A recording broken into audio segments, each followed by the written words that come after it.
And I think once that happened, Italy just had the confidence then that they knew how to beat this Irish front row, which, as I said, is patchwork atoms of guys that have come in. Rewatching it, do I think that Arndell released the player before he went for the ball?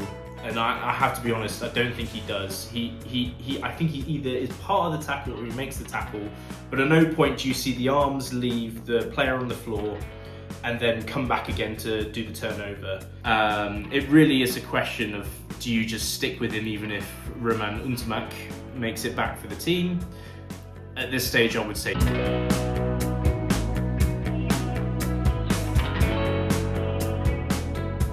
Okay, welcome back to another episode of the Rugby Illuminati, summarising all three games that have happened this weekend in round two. And I have to say, when I looked at the games beforehand, earlier in the week, I definitely had a feeling that these were going to probably be the least competitive round, least exciting round in terms of matchups, and I could not have been more wrong. What we're going to do is we're going to go through each individual game. I'll put timestamps in the bottom. No offence if you don't want to just skip to your team and get rid of all the other crud in the way. So without further ado, let's talk about the first game, as we'll go through them in chronological order, of Ireland-Italy. So, Ireland-Italy in Dublin. Ireland managed to escape what I would say is a bit of a scare of a game. Obviously, they got thumped by France last week. And Italy built on a really strong performance after their victory against Scotland last week. So many things to talk about in this game. So many elements of it. So many surprises. I'll start off, I guess, mentally where I started off at the beginning of the week, where I thought this game was going to go. I got this completely wrong in terms of prediction. I thought Ireland versus France, I thought it was a tactical misjudgment with what they did with the team. I wasn't willing just to kind of throw away Ireland as, non-competitors, and I honestly thought that they would still be very competitive for the rest of the tournament, and it would go down to the final week with them putting forward some very strong performances, with probably the pendulum game of interest, or the one that would be the most deciding of their Six Nations, being against England next weekend. I honestly thought they were going to run rampant against Italy. I thought it would be a change of game plan from a box-kicking game to much more confident with ball in hand, power rugby that we're so used to seeing from Ireland. And we got really quite the opposite. Italy, I was very impressed with against Scotland last week. I don't think it was a mirage. I've always been a fan of this Italy team, harkening back all the way back to the last World Cup. I like a lot of their players. I think their pack's very strong.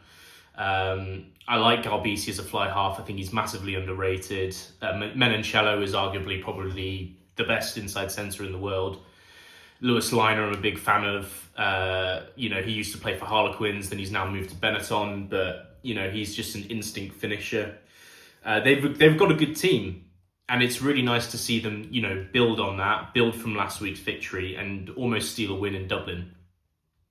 But how did they almost steal a win in Dublin? First thing you have to say is that it's definitely built off of a great performance. I don't think they got fluky. I don't think it was by chance. I thought Italy looked like a real professional outfit out there. I think their attack was crisp. I think it was what Ireland's attack wanted to be, especially when their attack was based off of first receiver being a forward ball carrier who would then pop it off to Garbisi to have more space on the outside and take advantage of outside channels. I thought Ireland tried to do that, but were a lot more clunky in doing it. Defensively as well, some real physical hits. And also they didn't bite defensively against what Ireland tried to do in attack. I've noticed for a while now that a lot of Ireland's power game that they have through the pack is based off of not just pure brute force. A lot of it is, typically you'd have a forward that takes the ball straight off scrum half. He would run it right up to the gain line, and then that forward would pop it off last minute so that the defence is then having to tackle someone that they weren't expecting to tackle, and that is what leads to a lot of Ireland's gain line success when they're running the ball through the forwards. Italy had game planned for that. They game planned for quite a lot, to be honest. We had 2 almost interception tries in the game, but specifically for that power running rugby that Ireland like to do, it was clear that Italy had a plan from that. From what I saw during the game, and I've rewatched the highlights today on Sunday, what I saw was that Italy would bring for this situation where you have 2 Irish forwards running right at you, they'd bring 3 defenders. The middle defender in those 3 defenders is more like a kind of a pivoter and a decision maker in terms of where he's going to go. Like first receiver has the ball and runs directly at you, and then he's waiting for the moment that Irish forward passes it to another Irish forward, and that defender instinctively just changes direction, so that Italy always had a double team on that attacker. And I think that really just put a break on Ireland's power game ball that they had with the forwards. I thought it was excellent. It was great coaching, all round in terms of defensive preparation, scrummaging coaching. We'll talk about that in a bit, about the scrums and what's going on there. And I thought the attack coaching, as we've already touched on, was really showing itself. And coaching in general in terms of decision making about what you do with the ball at what point of the field. This is not the first time, but I always thought Italy were like plucky underdogs of how they played, but their decision making in terms of what to do with the ball at various points in the game, I thought looked elite. It looked like tier 1 nation. I would say up until this week, it looked better than Scotland's has been for a while. We'll talk about England, Scotland later, as I said. But I thought generally, Italy were incredibly well coached. And I think it showed, and I think that's why they got so close in this game to winning. A couple of opportunities were just missed. We're talking about a forward pass from Melancello to Lewis Liner for a try in the corner. That interception that I touched on, that almost interception try that I touched on earlier, so close. And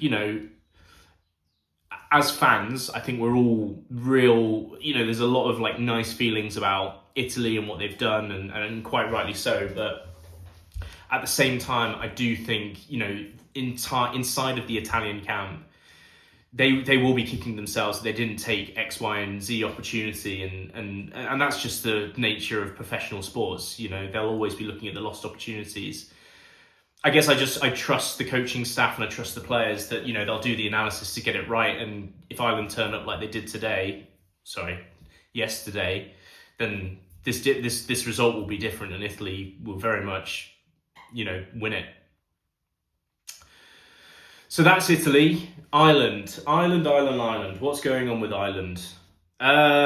It seems to be a more deeper issue than I thought it was coming off that France game last week. I think there's some very obvious points which I'll touch on, because I don't want someone watching this video to be like, well, the obvious points here. I'll talk about the obvious points, and then I'll get into the nitty gritty of other things that I think that are affecting this team. I think the obvious one, straight off the top, injuries, right? Hugo Keenan not in this side, amongst a bunch of others. I mean, we've got a bunch of guys who have not had a huge amount of starts in that front row in particular. Robbie Henshaw is another one. Bundy Aki, obviously suspended. There is a lack of availability, and I think it's really easy to forget with Ireland that because they've been so good for so long, that they have not got the same pool of players as, say, like an England or a France do. It's a fact. Once you kind of get past that world-class initial 23 players that they play every week, and they have done for the majority of the time for the last 4 or 5 years, there is a lack of depth there. And I think, as I said, it's very easy to forget that because of the quality of what we've seen from Ireland for so long. We're talking about a nation that is like very small, and it's also got another contact sport which is very, very popular in the country, in Gaelic football. So I think that's definitely a part of it, and it can't be understated that I think that definitely had a factor in the performance today, in terms of you got a lot of guys stepping in. But in terms of the guys stepping in, and I think this is more of a deeper issue, like the quality of the players that you've got coming in are not at the same level of the guys that are leaving. Ireland, there's been a lot of chit chat about having more of an aged squad. You think about the superstars in this team, Gibson Park in his 30s now. Ty Burn is obviously getting up there in years. Ty Furlong, there's a lot of players that are kind of coming much more towards the end of their careers than they are towards their beginning. And there's some exceptions in that in terms of the quality players in there that are, world class and young, Joe McCarthy being one of them. But it definitely feels like there hasn't been a smooth changing of the guard in this Irish squad and in this Irish team. And I think they've almost become a victim of their own success. Like, I don't necessarily think that the players coming in don't have the potential to be at the same level as the players leaving. I think, maybe there's some exceptions in that. Ty Furlong is very difficult to replace unless you have just a magical tight head prop to come out of Ireland somewhere. I harken back to the days where, John Hayes was that for Ireland for the longest time, and then Ty Furlong came along. But I think it's more of an issue of like what I've talked about just previously to this, and that you knew what Ireland's 23 would be for the last 4 or 5 years, and they've had such success being one of the top 3 or 4 teams for so long that there almost hasn't been the breathing space to bring in players to compete for those other positions. Take Craig Casey, for example. Didn't have a great game. Obviously went off for the yellow card. Somehow managed to clash heads with someone when he's as tall as he is. Got the yellow card, broke his nose as a result. But his play wasn't great outside of that. I think his box kicking was a bit all over the place. His connection with Prendergast and the passing in general wasn't as on point as it would be with Gibson Park. And we saw that when Gibson Park came on. But, you watch Craig Casey and the bits and pieces that I've watched him at Munster, and he's a really good scrum half. He is a bright spark. He brings a lot of energy to the attack. And I do think he has the potential to be a superstar in this Ireland shirt in the future. But there's just been the lack of opportunities for him to really kind of take in a huge amount of Irish caps, because Gibson Park is, other than DuPont, probably the best 9 in the world. So you kind of put yourself in a position where Ireland want to win as many games as possible, and it's kept these young guys out from getting the experience. And I don't think there's a need to panic or to think that this Irish reign is over in terms of like how good they are or how good they can be. But there's going to be an awkward, clunky transition phase from here through to giving these younger players the experience that they need to become true international superstars, if that makes sense. I think it's going to be clunky, and I think if you're an Irish fan, you've got to accept it's going to be clunky for a little bit of time. But there are some real key decisions in terms of selection and squad that I think are real key questions that we won't really know the right answer to, or know if the right answer was made until a good 3, 4, 5 years from now. And it really does kind of circle back to the eternal question with Ireland, which is, who's your fly half? I think Prendergast for me, okay, I was way back when I made a video, I think it must be more than a year ago now, about who's going to be Ireland's fly half post 2023 World Cup when Johnny Sexton retired. There were a few options in there, and one that I never even considered was Sam Prendergast, because I didn't even know who the guy was, predominantly being a Premiership rugby viewer and enjoyer.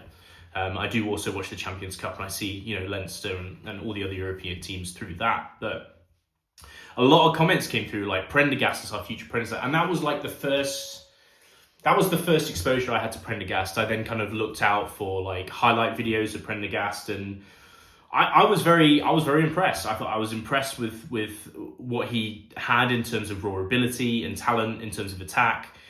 And I think I saw that when he first started for Leinster, and he really kind of took that 10 shirt for Leinster and went forward with it and made it his own.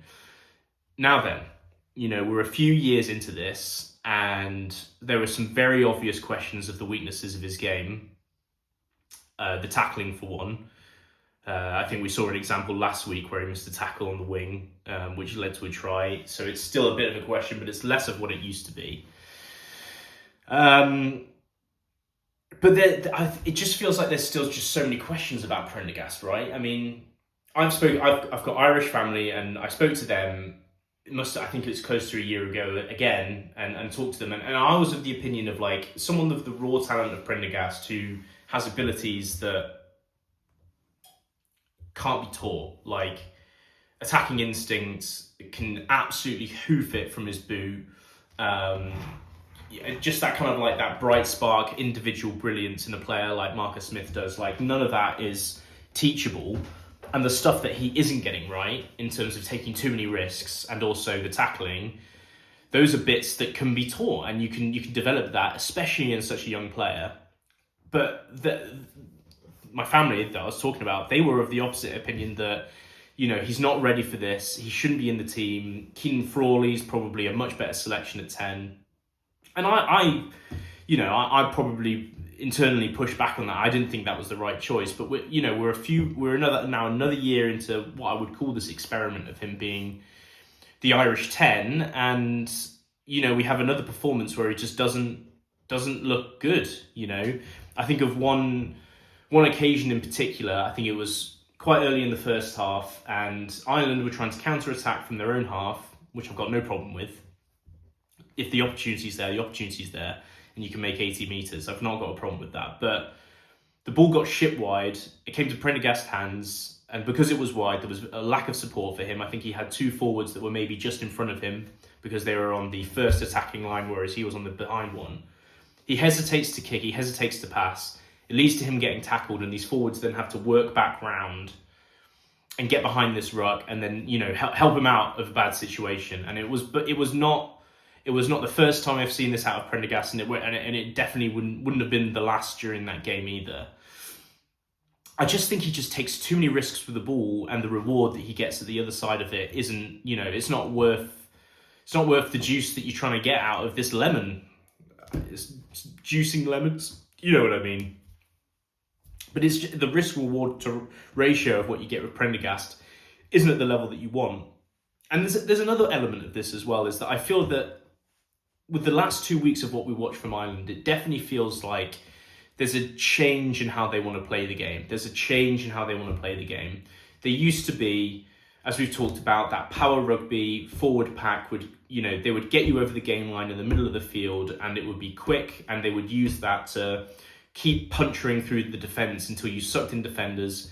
The space would open out wide, and they would get it wide, and Lowe or any other winger, Calvin Nash, whatever, would go over and score a try, and it felt like it was just impossible to stop, and that's just not there anymore. I talked about some of the reasons of that, with Italy's defensive plan being great, but none of that was there. It was too clunky. It was not quick enough. And now Ireland, they seem to be more going towards like playing the percentages, kicking for territory and trying to play with ball in hand in the right areas in the pitch. And there's nothing wrong with that. They've definitely got the players for that. You look at the selection that they had in the second row and the back row screams that they wanted to get them, like they were comfortable being within an arm wrestle in this game, a territorial battle like that. But if you're playing Prendergast, you want to be playing quick, open ball with, the forwards, doing the heavy lifting and getting you over the game line and then opening up the space in front of you. If you're playing a game that is more towards playing the percentages, getting yourself in the right areas, you've got another fly half in your squad that's his jam. That's what he knows how to do. And that is Jack Crowley. And that leads me, I think, very neatly onto how Ireland looked just so different when Crowley came on at fly half. Decisiveness was a big thing in terms of attack. That just got them moving just an extra step quicker than what they had with when Prendergast was on. I do think that was helped as well with Gibson Park coming on. I think it was a combination of both of those guys coming on. But, for me, I just think if you're changing your game plan now to this more being comfortable in defence, not wanting to just have the possession of the ball all times and keeping the ball but powering it through. And we're talking more about tactical kicking and going up for high balls. Like, that's Crowley, right? That's not Prendergast. So it's challenging because there's an argument there about, like, what do you want your future of your Ireland team to be? You know, you've got two very clear options in terms of fly halves, and they offer two very different things. There might be the game plan that you have for now, and then the game plan that you want for your future teams. I just think if we're playing this game of willing to kick possession away and go for high balls, Crowley's your man, and he looked much better he looked much more comfortable than Prendergast with ball in hand as well. But yeah, it's an interesting debate because as I was saying, you know, do you think your future is Prendergast, and in which case, are you just going to keep putting him in there to give him more experience, and he'll get to the point where you want him at through that? Or, you know, are you much more willing to, do you want to win now? And do you want to also give the keys to the kingdom to Jack Crowley to play the game style that you're playing now? So for me, if I'm Ireland, I'm picking Crowley next week at 10. You got to go to Twickenham. It's you know, I think there were some vulnerabilities that were shown of England. We'll talk about England, Scotland. There were some vulnerabilities that were shown there, but you're probably going into a tough environment against the second favourite team in the tournament currently. I'm not saying, you know, forever. I'm just saying that is the fact at the moment. I think Crowley has to start. You know, I think that's just the way it is. I think England will try and make it an arm wrestle in the mud, and Crowley is the player for that. So, yeah, I mean, that's it. That's all I'll talk about for Prendergast. It's an interesting debate, and I don't think there's a clear-cut answer as to what the right choice is, but we'll know what the right choice is a few years down the line, if that makes sense. But we've talked enough about backs, boring. Let's talk about scrums and forwards. My word. Okay, so I touched on Ireland picking a very big pack. You're sending a message when your second rows are Joe McCarthy and James Ryan, and you're sending a message when you're playing Keelan Doris at open side centre, right? You're sending a message that you're coming with a big pack to be physical and bully your opposition. So how embarrassing is it for you to do that and then for your scrum to get completely and utterly dominated like it did?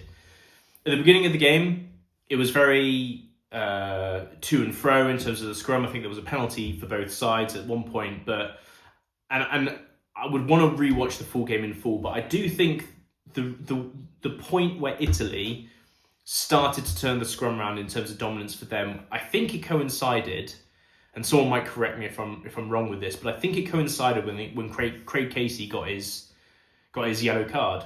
And the reason for that, for talk about scrum aficionados, this guy, when you have an attacking scrum, the scrum half and the hooker, they need to time when the ball is going to be fed into the scrum so that the hooker can raise his foot.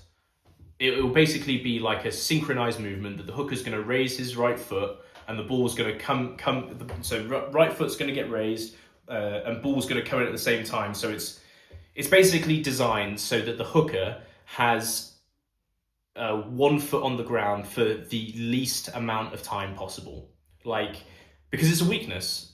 Front rows these days, and has been for over a decade at this point, all hookers have to be big dudes because you want them to be competitive in terms of pushing in the scrum. If you're talking about a period of time, no matter how big or small it is, where one of your big front rowers can't push forward, or they're pushing forward with one leg whilst concentrating on hooking it back, that period of time there is a weakness. So Craig Casey goes off for a yellow card. Gary Ringrose fills in at scrum half. We get some yap from Gordon Darcy talking about how Ringrose used to play scrum half at little old St. James's Irish schoolboys for funzos, and that this won't be a problem. But what that does do is it changes the timing. Ringrose doesn't know when it's the right time to put in the ball. He doesn't, maybe there is a signal that Sheehan will probably with his bind. I don't know how much of the camera you're getting of this, but when he's got his bind like this, he's like tapping the prop, like in his bind above the scrum, and Ringrose is going to recognise that as the point to bring the ball in.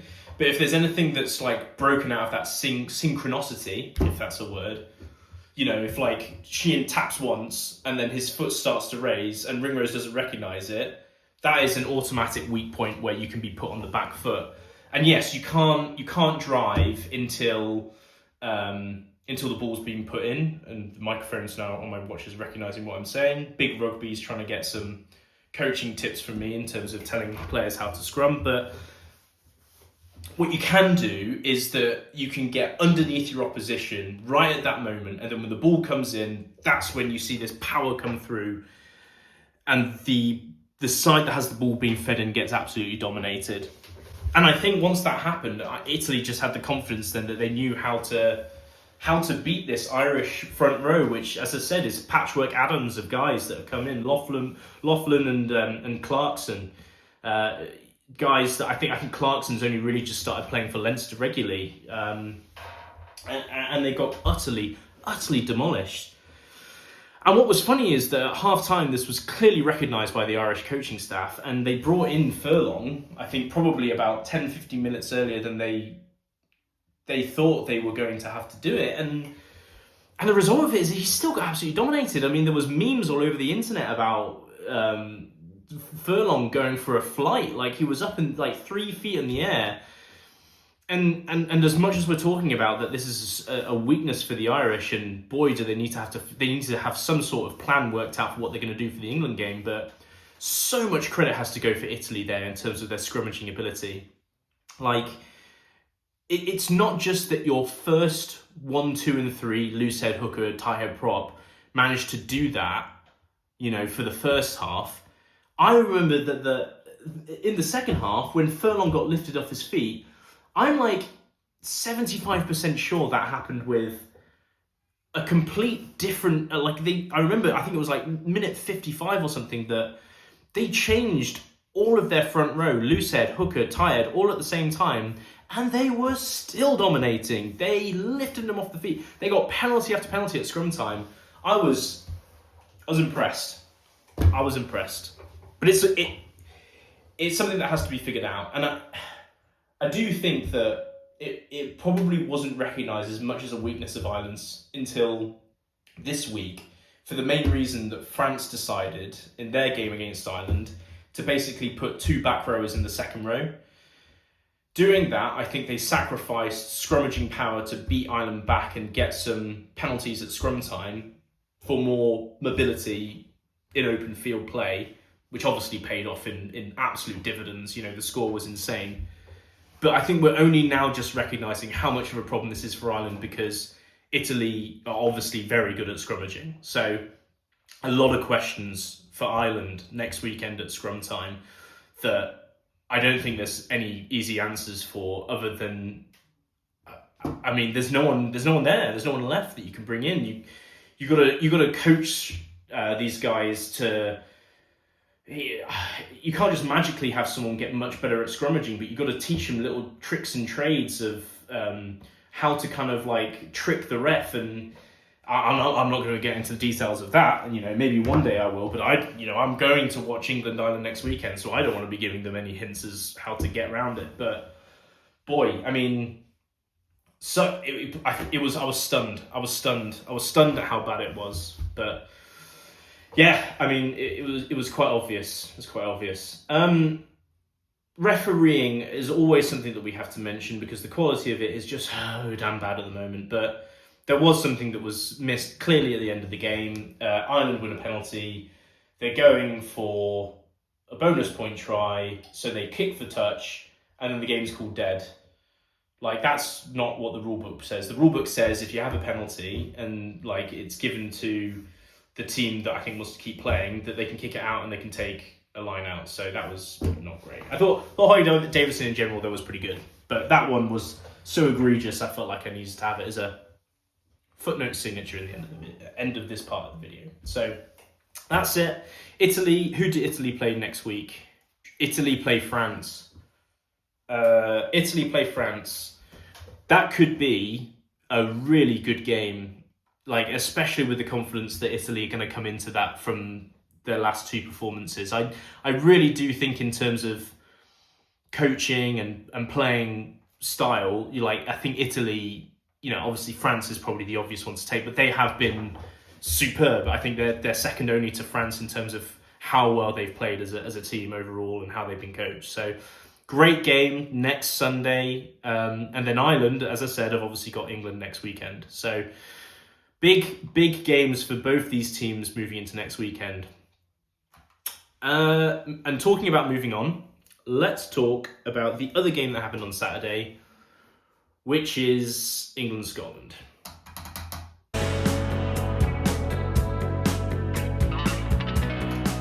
England-Scotland. I watched this game and I have to say, I'm just getting it up on the TV here. I am so glad I did not make a video after the game as an England fan, because I don't think I would have been fair to Scotland and the performance that they put forward. I mean, it was amazing. You could tell right from the up that they were coming to blitzkrieg the crap out of England. The attack was really smooth. It was ferocious. It was so difficult to stop. It forced penalties. It forced yellow cards, which we'll get into later. I thought they were superb from 1 to 15. They clearly had a game plan of what they were going to do in terms of come and just disrupt the crap out of Borthwick's analytical dream of a team and game plan that he has. And it worked tremendously. And it wasn't just that they had the initial blitzkrieg that they did, is that they kept the foot to the gas pedal from start to finish. They went up 17 points. England score a try. They score 3 points. Another yellow card happens, which leads to a red card, which we'll talk about later. But all of this just led to Scotland keeping the gas pedal down. The defence was ferocious. They were really switched on for that charge down kick of George Ford, which they returned for a try. That was clearly homeworked and well coached. I thought they were excellent. And it's a shame. This is what we expect Scotland to be. This is the talent that they have within the team. This is what Townsend's been working with for all this time. And it feels like it's so rare that we get this complete performance from them, right? If only they could just imagine that every opposition that they play is England. And they could win a World Cup. Genuinely, playing this way with this team, they could win a World Cup. England, on the other hand, I think they got shocked and awed. I thought they initially did a very good job of settling things down with the first try and taking the points afterwards in terms of a penalty kick. I thought I was I was impressed with how they responded to their initial going behind. Every team, as good as any team can be, you're always going to find a situation where you're going to find yourself behind early. And it's the game plan and the change in tactics and the response that you have that I think signals how good you are as a team. And I definitely think that England did an excellent job of steadying the ship. And then once they actually had some possession, they managed to show what they could do with it. I think that was ultimately completely scuppered by having the red card. And I think things went downhill from there. And I think the ultimate nail in the coffin was the drop goal that got charged down, which I didn't think it was necessarily the worst decision by Ford. I've been very complimentary of when he's done it in the past. I believe England at the time were down 11 points and they were kind of just camped in Scotland's half and they weren't making any more territory. And so George Ford decided to pull the trigger and go for the drop goal. And you think back to the Autumn Nations where that was really the catalyst of when they beat New Zealand, is when they got, trodden down, they couldn't make any more ground and they went for a drop goal and they did that a second time. And that was ultimately what led to the uncorking of New Zealand. And it had that written all over it again, where it was all England, but they were getting no points from it. Take the 3 points, recycle, come back again. But Scotland just did an excellent job of reading what was going on and reading that it was going to go for the drop goal and charging it down, and the game was over at that point. It was too much to come back from. So yeah, I mean, how do I feel? How do I feel? Not great. It doesn't feel great to be absolutely pummeled. But yeah, okay. Let's talk about some of the minute details here. So let's talk about the 2 cards for Harry Arndell and Harry Arndell in general. Did I think both cards were justified? In all honesty, I think they were. And this is another reason why I'm glad I didn't make a video yesterday about this. The first yellow card, I think, if you think about the situation, it was from a break. So it's alarm bells are going off for your English defence. And rewatching it, do I think that Arndell released the player before he went for the ball? And I have to be honest, I don't think he does. I think he either is part of the tackle or he makes the tackle, but at no point do you see the arms leave the player on the floor and then come back again to do the turnover. And he's a winger, so he probably doesn't have it like so drilled into his own brain that that's what he has to do in that situation. He's also a very young winger.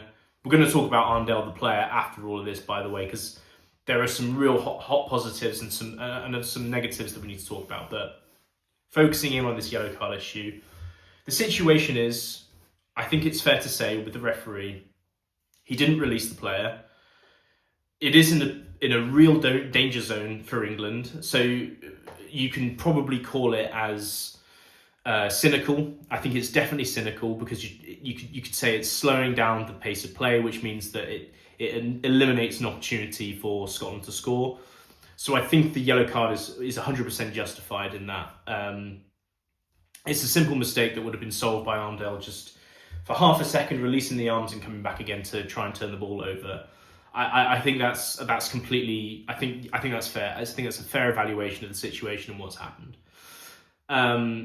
He goes off. He has his yellow card. It punishes England. They get 2 scores against him. He comes back again. He scores a try, which I thought, it's very easy just to say, oh, that was a simple try. But I think it was a really excellent piece of play. One from Ford, who again I thought played well even in a loss. Just hesitates to pass the ball to stop an interception, works it around the player. And you think about where Arndell is on the pitch there, he has come off his wing to attack through the centre to score a try, which I think really screams of a winger that knows when to come off his wing and when to attack through the centre, where all the great wingers in the world, you think about Chris Ashton in particular, did this so often. Come off their wing, come through the centre and look for gaps. And that was when I was like, right, so Arndell's had his yellow card, but he's more than making up for it now. And then we get into the second yellow card, and we talk about Arndell getting his second yellow card, where he goes up to try and compete for the ball with Carl Steyn. Funny enough, this is the one that I'm not as sure about as I am the first one. I do think it is still a yellow card, which means that it's a red card and everything that happened is fair enough. So I will start by saying that. But there are a few mitigations here that I think needs to be looked at in terms of world rugby and how we rule the game and how things are deliberated. And I'll try and be as fair and as impartial as I possibly can be here. But I have to start off by saying that it definitely was a yellow card. And he should have gotten it, and it was a red card. I think it has to come with this context. I don't want anyone to think that this is sour grapes or that I think England should have had an opportunity to win. We got our doors blown out. We were thoroughly beaten from start to finish, and this changes nothing of that, and it changes nothing of the decision making of the referee or anything like that. But I do think if you watch the video and you watch it in slow motion, that Arndell never takes his eye off the ball. He is always looking to compete for the high ball throughout the start to the finish of the process. I think he goes for a fair competition of the ball. He's always looking up at the ball. He's running towards it. And this argument that we heard in commentary of like Arndell has to be aware of those competing with him. I mean, does he? Does he have to be aware that Carl Staines jumped 6 feet in the air, leading with a leg? Does he have to be aware that Carl Staines doing that? In my eyes, I don't think he does. But the rules are quite clear that if you take a man out in the air, that you get a yellow card. I think the second yellow card is completely, there's no malice in it, and I do think there is an element of Carl Steyn has to protect himself there, when I think he's been very clever in terms of what he's done in that situation. He's jumped up, he's protected himself with his leg, and he's kind of milked a penalty out of it because he knows that Arndell, the inexperienced Arndell, is not looking. He's not looking to see what he's going to give away as a penalty. I think Carl Steyn did an excellent job of manoeuvring himself in that situation. For me, Arndell at no point looks like he's gone to take out Steyn. Like he's not gone to try and take him out because he knows he can't make it to the ball. There's just no malice in it. So I feel bad. I feel bad for Arndell. I put Arndell in my fantasy team. I thought he had an excellent game against Wales, and he's been given his opportunity, I think, in large part because Feo Boso is now out with an injury. I think it's for the rest of the Six Nations. I saw it come up on a news article somewhere. Yes, Arndell was always going to start last week, and Roebuck came in for Feo Boso. But I do think that England's natural number one winger selection is Freeman and Feo Boso, and if Freeman's moved into centre, then I think it definitely is Roebuck and Feo Boso. So I do think, I genuinely do think that Arndell started against Scotland for a couple of factors. Played very well against Wales, and because of Feo Boso's injury. He's still such a young guy. He first came onto the scene, I believe he was included in the 2023 World Cup squad, where he had a couple of wonder tries when he came on literally for about 10 minutes and made a name for himself. That was him arriving in the scene in English rugby. But there were a lot of concerns about, he's got the raw athletic ability, but the defensive stuff needs to kind of come more into his game.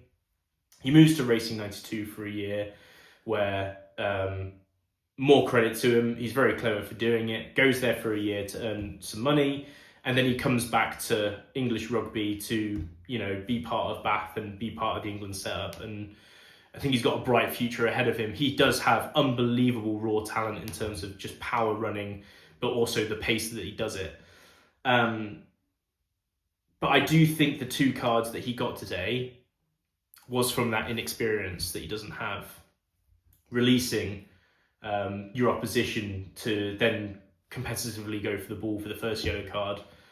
Recognising what Steyn is doing by jumping up in the air. I think if we're talking about maybe like someone more experienced like Freddie Stewart or Roebuck, probably wouldn't find themselves in situations like that. And as much as fans or people outside of the game would say he's unlucky in that second yellow card, I can guarantee that Arndell's probably thinking like, I shouldn't have done what I did in terms of like just running at the ball and not looking where Steyn was coming from. Because as much as it wasn't malicious, he's probably thinking that I've been played here. I've been played to be penalised against Scotland here and give another yellow card away. So he'll recognise that, he'll understand that. But I do think the 2 yellow cards resulting in the red card is just experience for him. It's experience for a player that is so massively talented, and he'll learn from it. He'll learn through it. So I think that's all I've got to say on it. Again, at the same time, I think I have to reiterate what I was saying, that both yellow cards fully justified, and he should have gotten a red card. I don't think there's any question about that. There were some real standout performances, I think, all from Scotland. I'm just looking through the team here. I think the front row was good, but they did start to get dominated at the scrum. I think Townsend very cleverly took off Xander Fagerson so that the referee's mind was reset at that point in terms of, I think the referee did say one more penalty and you'll get a card at scrum time. That was recognised. He was replaced, and then that timer got reset for England to get more dominance at the scrum. It never I think the warning came again for whoever was the replacement, but then the whole situation changed, and somehow Scotland got the dominance at the scrum, and they turned it round. But I think that was a really good coaching job of changing the team round at the right time to stop your team going down one man. That was another example of not only the players but the coaching staff keeping the gas pedal down at all times and never letting off, and constantly thinking, how do we min-max this game right through to the bitter end. So that was really good of them. Back rows I thought were good. I thought Jack Dempsey had a bit of a quiet game, but as I understand it, he's now injured, which is a real shame. Same with Jamie Ritchie as well. He had his try, but he got taken off pretty early doors. I think it was first half he was taken off with what looked like a pretty serious knee injury, which is a shame because Jamie Ritchie always plays well against England.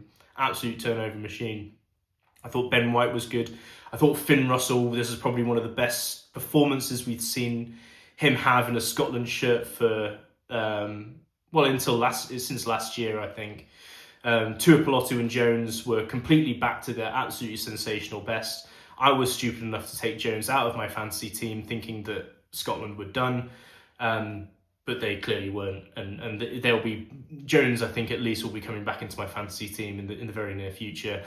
And then we move on to Carl Steyn, who we've talked about for the yellow card and the elements with that. But I do want to talk a bit more about Carl Steyn because of his deserved man of the match performance and the controversy surrounding it. I mean, what do we hear in the about to quote Donald Trump, but what do we hear in the lamestream media about this Scotland team, about, this back three? And obviously Scotland did not play well against Italy last week and they lost, and all the talk was like, oh, you got British and Irish Lions all over the place. Why is Van der Merwe not in this team? Blair Kinghorn I could probably understand a little bit more, but again, I don't watch Top 14 a huge amount, but from what I understand, he hasn't played the best or hasn't been injured that much. I need to catch up on what's going on with Blair Kinghorn, but Steyn and Tom Jordan, who I'll touch on as well. But Steyn has played so well for Glasgow for so long,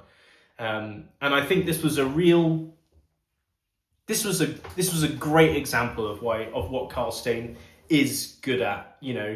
Van der Merwe is a top try scorer, an absolute top try scorer, and there's no doubting about it. But Carl Steyn is just a better winger in terms of everything that's required of a winger. Positioning in defence, good under the high ball, really intelligent with how they position themselves. We talk about the yellow card that he managed to get out of England because he positioned himself well. Very elusive still with ball in hand, sacrifices nothing of that. Has a low centre of gravity where he can change direction. I've watched this guy for Glasgow more times than I care to admit, especially when they're playing Leicester Tigers last year, and he always is the standout performer for me. I thought he was truly excellent against England, and I think for those of us that are more casual fans and don't get to watch club rugby, week in, week out, this was a real example of what Carl Steyn does do on a weekly basis for Glasgow. He very much has a Hugo Keenan element to him as well, where a bad game for him is still an 8 out of 10 performance, but this was by no means a bad game for him, and it was a 10 out of 10 game for me. He was sensational, and I hope it quiets a little bit this talk of where is Van der Merwe, because I don't want Van der Merwe in this team if I'm a Scotland fan. He's just so precarious in defence. Yes, he is just a raw talent with ball in hand, so difficult to tackle, and when you give him 3 metres of space, he turns it into 80 metres. That's all true. But the moment that he has to catch a high ball and work his way backwards, he looks like a complete fish out of water. And you look at this England selection that was made, classic Borthwick ball, where he makes his England selection, Tuesday morning. So he's making this selection, and Arndell and Roebuck. Roebuck is famous for being good under the high ball. If you put Van der Merwe against Roebuck and you do some crossfield kicks, it's game over, buddy. That is just it's a matchup nightmare. Like, you cannot do that. So Kyle Steyn, I think, shut up a lot of criticism this week, which is excellent. I love to see it. And we'll talk about Tom Jordan a little bit as well. Tom Jordan, I think, is a really exciting player. I think he's been playing really well for Bristol, and I'm glad that he got the opportunity. And I thought he did what was asked of him, which was quick on the counter, keep the pace up, be an extra fly half if Finn Russell gets caught up being tackled or something else. And I thought it was great. I thought Scotland were great. So what else do I want to talk about? I mean, I haven't really talked about England too much at all other than the Arndell, but I will touch on some of the players and individual performances. I thought the front row was good. I thought, as I said, they dominated the scrum. They got very close to forcing a yellow card against Scotland, which is all you can ask for them. I thought Itoje was okay. I thought he had a quiet game. I think that him being taken off instead of Chesham, I think, spoke volumes for Chesham's performance, who I thought was excellent. I thought he led from the front. I thought he never gave up. He brought a true Leicester Tigers spirit to this England team. He made some great carries as well, some line breaks, which is uncharacteristic for him, but it was great to see him do it. I thought Guy Pepper was okay. Underhill's been taken off for Curry, I thought was a message of bringing on someone really experienced. Ben Earl, I thought, was sensational again. He's another player that we talk about always having at least an 8 out of 10 performance. I thought he was excellent. Mitchell, I thought, was excellent as well. Ford, I thought, was good. The Freeman-Dingwall partnership, I think, maybe got a little bit exposed. I think there was at least 1 or 2 occasions I saw Freeman slightly out of position in that 13 shirt in defence that did get caught out. But at the moment, I mean, what do you do? I mean, Dingwall, I think, is a superb choice at 12, probably the most underrated player on this England team.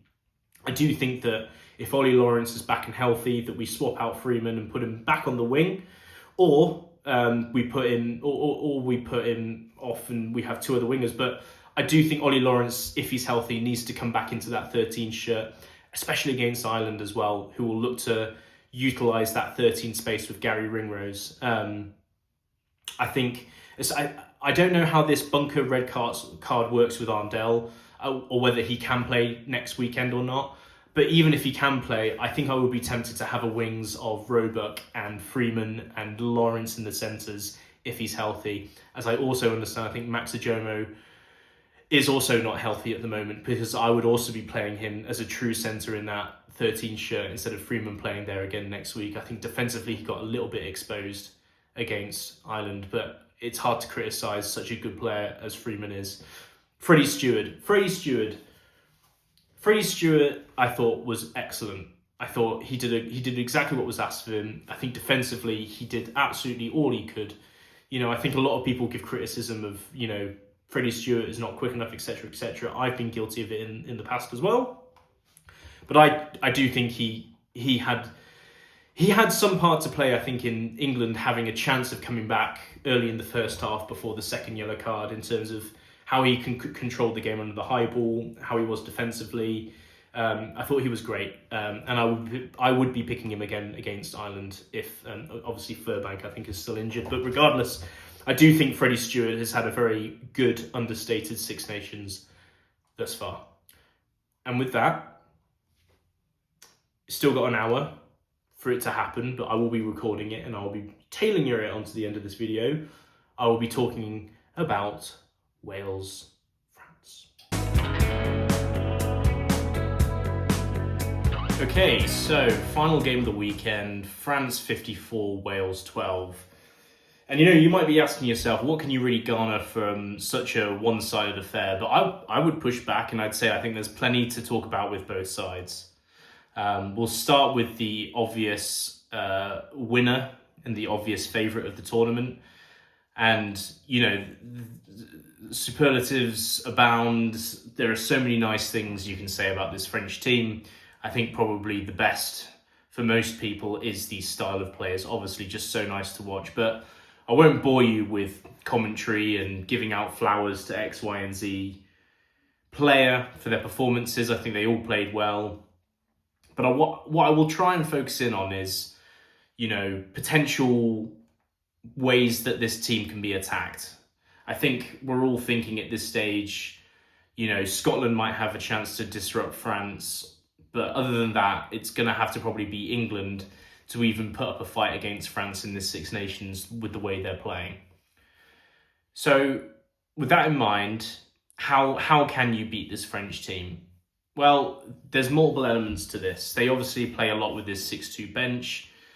So whatever you do, you're going to either have to have a 6-2 bench yourself, which is what England do quite often, but Scotland don't, or you're going to have to come at them very early on and blitzkrieg them as Scotland did against England. The mobile 4-5-6-7-8 on their pitch, I think, is a great strength, but it could be a great weakness. I think I'll be really interested to see how teams that are much better at scrummaging do against this French pack if it stays the same, which we'll see against Italy next week, as I just talked about. But in the previous section of the video, we talked about Ireland and Italy. France playing Italy next, so it'll be fascinating if France pick the same lighter pack against Italy, bearing in mind that this pack is like really light. I mean, I saw on the coverage, sorry, words are starting to escape me at this point, that France's pack is 874 kg. And if you put that in comparison to what Wales is, it is 930. So as France's pack is at the moment, the starting 8, they are like very undersized. So could this be a weakness, or will there even be the same selection of forwards being picked against a team that can scrummage a lot more? So I definitely think that's somewhere where you can attack this French team. But that's about it. That's about all the weaknesses that I can see. I think there's some interesting selections in the future, the pack being one of them against good scrummaging teams. Jalabert, I think, is playing so well. It really is a question of, do you just stick with him even if Romain Ntamack makes it back for the team? At this stage, I would say no. This is Jalabert at his finest. We talk about the reward of other fly halves like Prendergast and that balance off. Jalabert has that balance perfect in terms of the reward he gives you for the risks he takes. So he's completely just doing so well. These centres that are filled in as well for injured Mofana et al. Are playing great as well. So, I mean, I'll leave it there for France. And we'll talk a little bit about Wales, because I think we saw a great improvement, given the score doesn't show it, but we saw great improvement in how they play.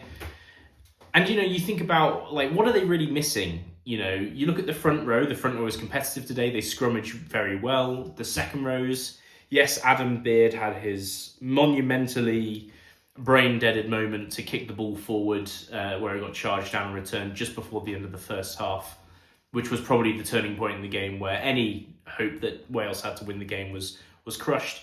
But he is good. Apart from that, he's a good line-out option, good workhorse. Same with Dafford Jenkins. The back rows as well. I've always enjoyed Aaron Wainwright. He always seems to get game line success. Cracknell's a good 8. Mann's good on that flanker position. Thomas Williams is world-class. And then it's this 10, 12, 13 shirt that all starts to just be a bit too much of a question mark, I think, for Wales. But, you've got inexperienced guys in there like Edwards et al. That maybe just need a bit more time to develop and own the shirt.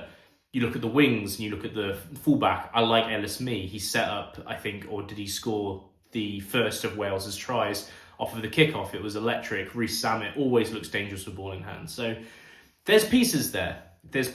So why such the divide in the score? Well, if you ask me, I think it's a team that's just completely lacking any sort of confidence whatsoever. Which is fair enough that you've got a new coach in, going against the 2 top teams in terms of odds to win the tournament at the beginning of the tournament. And now that they're kind of getting more into teams that they have more of a chance with, I would like to see them just gain a little bit more confidence in how they play. I think it is strictly a confidence issue here. Other than, as I said, 10, 12, 13, I think the talent is actually pretty good. I think they've got some talented players in there. It's just a question of putting it all together for 80 minutes, which is no easy feat, considering that the the problems that Wales have had, whether, you know, it's external like the coaching staff and the money issue and a team being dissolved, or internal where you don't know who the leadership figures are in this team every week. You don't know who your best 15 is at the moment. You know, once these questions all seem to kind of settle a little bit, I would not be surprised if this team starts performing again and can eventually, in about 2 or 3 years' time, get to the point where they can be a bit more competitive in these games. So I thought it was good. The scrum was good. The set piece was good. The line out was good. I thought that defensively they were okay. I do think that they weren't really game planned well against France. There were too many people there weren't players that were set out to particularly man mark the danger players against France. You know, you didn't always have a man marking Biel Barré. You didn't have spies on the rucks for Dupont causing chaos, and that is a bit concerning because Tandy has come as a defensive coach from Scotland, so you'd expect maybe the defence to be better than other aspects of the game that Wales are playing, and it's not really there. It's not really there. But I think, you know, you've gotten the worst out of the way if you're Wales. Well, you hope you do. You know, Scotland could see this as a launching point to be a true contender, and Ireland themselves as well are not out of it by any stretch of the imagination. So, and Italy. I mean, it's hard to see Wales getting a win, but I don't think it's hard to see Wales improving to where they're competitive for these other games that they've got left, if that makes sense. And that's it. That's it for this week. I think I will be doing a preview video for all of the games coming up next weekend. There will then only be one review video where I'll be focusing in on Ireland versus England, because that's the game I'll be at. And then after that, we'll be back to our regularly scheduled programming. So I hope you enjoyed this. If you're still here after, what is it, almost an hour or an hour plus of footage. And I'll see you next week. Thanks. Bye-bye.